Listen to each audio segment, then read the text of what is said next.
Il y a quelques jours, j'ai fait une vidéo pour parler des mots qui étaient parfois mal utilisés dans leur vibration. Notamment le terme guérir qui nous amène dans une vibration de dualité plutôt que dans une vibration où on le retrouve vitalité et santé. J'aimerais aussi aujourd'hui vous apporter un autre éclairage sur un terme qui est largement utilisé dans la spiritualité notamment. C'est le terme s'ancrer, s'ancrer, la vibration de s'ancrer. Et la mauvaise compréhension, je dirais, et la mauvaise utilisation qui fait que ce terme a largement été développé pour moi dans une spiritualité qui allait à l'encontre de la lumière.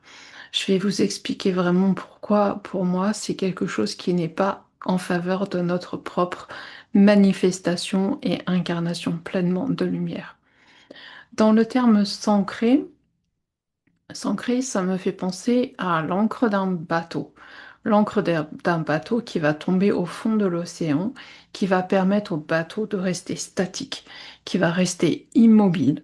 L'encre va s'accrocher, elle va s'attacher au fond de l'océan, sur le sable, de façon à maintenir le bateau immobile. Donc il y a vraiment une notion de maintenir immobile, de s'accrocher mais sans avancer.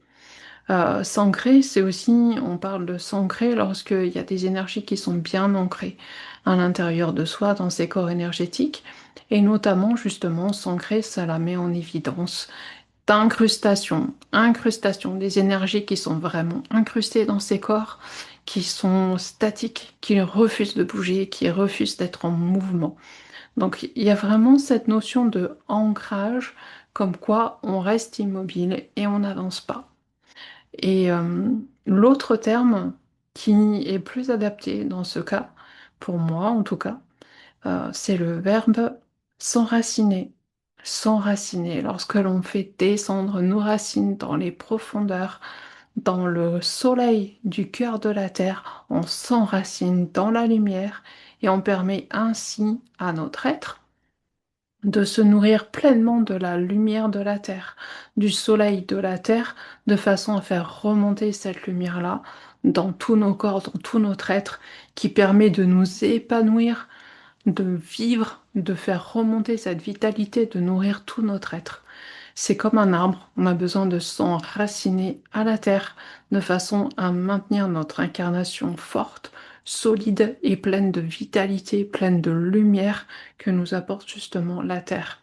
Si vous comparez les deux verbes, les deux phénomènes, s'enraciner ou s'ancrer, vous allez voir, vous n'allez pas du tout ressentir la même chose. Donc, on s'ancre peut-être dans un endroit pour pouvoir y rester implanté quelque temps, mais il y a toujours un effet d'immobilité. Alors que lorsqu'on on s'enracine à la terre et on apporte justement ce vivant, cette vitalité à l'intérieur de soi qui nous permet de nous manifester dans toute notre lumière. Donc on fait descendre nos racines, on se nourrit et on respire la lumière. La Terre nous permet justement de déployer notre lumière.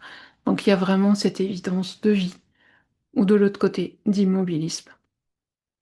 Donc voilà, deux notions importantes à retenir de façon à pouvoir aborder les énergies d'une autre façon et de façon à pouvoir justement vivre et s'enraciner autrement.